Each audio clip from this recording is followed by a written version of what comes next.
want to bring in now to our conversation Suzanne Craig, investigative reporter at the New York Times and an MSNBC political analyst. Our panel, thankfully, is still with us. So I want to get your reporting into President Trump's tax returns and finances into this conversation because it essentially helped kickstart the investigation that Attorney General James did into the Trump organization. Can you talk a little bit about how that investigation came together? Because I think it is so deeply intertwined with what we're watching play out in this courthouse in Norfolk right now.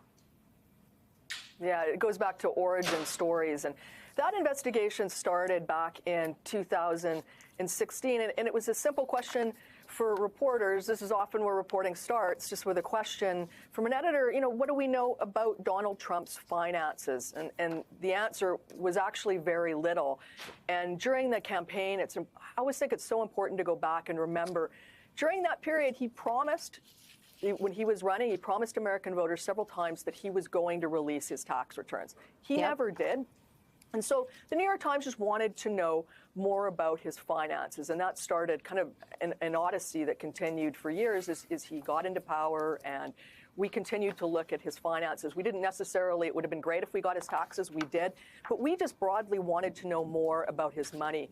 And one of the stories that we wrote, it took some time, looked at just the origins of his wealth. He had run on this plank for president that he was essentially a self-made billionaire. It was a key plank of his running for president, and I think it's at the core of him.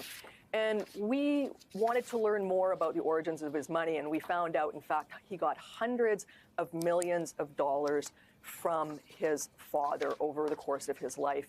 And also, as part of that, we learned through our reporting, it took a long time, but that fortune was enhanced by tax fraud. And some of the things that we learned in that investigation that now sound very familiar was things that the Trumps do with appraisals. And we started to see it, first of all, even in the early 1980s, when we looked at the will of Donald Trump's brother, Fred, when he passed away, and we looked at some of the valuations, and we couldn't believe how low they were. And there was advantages to having low valuations because when you go to the tax vat, you're going to pay less tax. And we saw things like that throughout. And then when they, when it suited them, they would use valuations that were high. And just James' case really focused on that. But that story was sort of really kind of foundational in terms of the things that we started to see that have become much larger as he has continued, along his path in politics. Yeah, I mean, you're so right that all of those promises to release his tax returns were always at the core of this. For you, you could also go online and find many a byline from me as a very young reporter covering that first campaign where I followed each time he would make that promise and then ultimately not fulfill it. The other thing, Sue, that your colleagues at the New York Times wrote earlier this month about how the indictment of James actually mirrors her civil fraud case that was brought against Trump. You report that both involve accusations of real estate fraud, but in the sum, in her case, of $18,933, while millions were at stake in his. So what do you make of this federal case being brought for such a relatively small amount? And frankly, the fact that it is in many ways a mirror. I mean, we used to call this back during the first campaign, if we're playing memory lane, the boomerang, that Trump would accuse any of his opponents of whatever it was that he was being accused of. The case sort of does rhyme, but I have to say, because it just gets me thinking, going back to those 10 years. If he had released his tax returns, I think my colleagues and there was, several of us looking at it, including Russ Buettner, who I wrote a book with on Donald Trump and his money. I think so much would have changed if he, including this case potentially, if he had released his tax returns, it would have taken so much oxygen out of it. And then now you look at this case, and they're similar, but in size, they're nothing compared to what the evidence was that Letitia James brought forward against him. I remember sitting in court during the civil trial, and the judge made a comment once about just there being a courtroom of evidence. It was a huge case, but they are similar in terms of false documents being presented in a forum where there could be illegality involved or wrongdoing. Yeah, and we're looking at a picture of the courtroom during Trump's civil fraud trial. It's a picture of Letitia James being there, but you were also in that room. And outside the courtroom, Trump took to attacking the case and James, calling her a terrible person and a criminal. What else sticks out to you about that civil fraud trial now in light of the event that we are presently covering? Well, they are familiar. And I think one thing to remember, though, about James, and she's a politician, and this just it feels like payback. She ran on a campaign, and she even said, I'm going to shine a bright light into every dark corner of his real estate dealings and every dealing, demanding truthfulness at every corner. And she said her decision to run was in part or largely about the man in the White House. This feels like payback. I mean, there's a saying often attributed, and I've heard it more and more as these cases come up about Stellan's, the chief of the secret police, said, show me the man and I'll find the crime. Kind of the idea that you can, find a crime just to fit the person.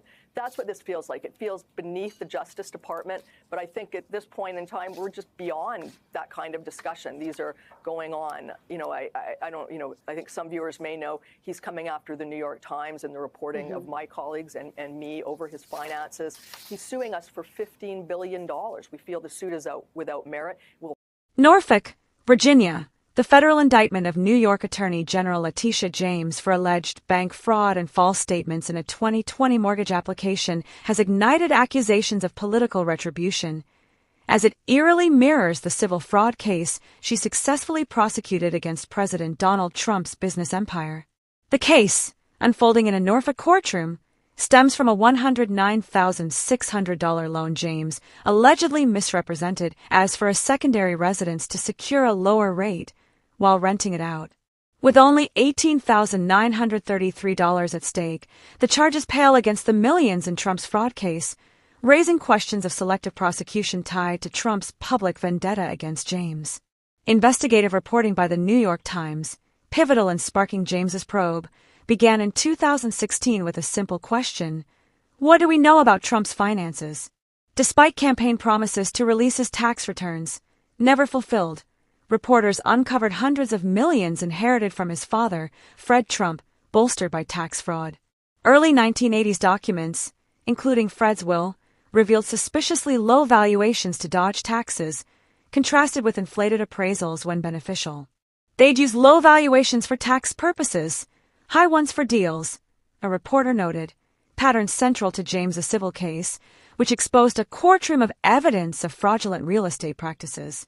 James, who ran in 2018 vowing to shine a bright light on Trump's dealings, became a target after her lawsuit dismantled parts of his empire. Trump's attacks during the trial, calling her a terrible person and criminal, foreshadowed the current charges, led by his loyalist U.S. Attorney Lindsay Halligan. The indictment, one of two against Trump critics, alongside James Comey, follows his accidental truth social leak of an enemies list targeting James, Comey, and Adam Schiff. Critics cite Stalin's secret police. Show me the man, and I'll find the crime, suggesting a DOJ weaponized for payback. The case's scale disparity, $18, $933 versus Trump's millions, underscores its perceived pettiness. It feels beneath the Justice Department, a reporter said, noting Trump's simultaneous $15 billion lawsuit against the New York Times for its financial exposés, deemed meritless but fought vigorously. James calls the charges baseless, vowing to continue her duties while fighting in court, with motions planned to dismiss for vindictive prosecution, citing Trump's prejudicial posts. The backdrop is a broader assault on dissent. ICE raids in Chicago and Los Angeles, including assaults on reporters and citizens, fuel No Kings protests, with 7 million rallying on October 18th against Trump's fascist tactics.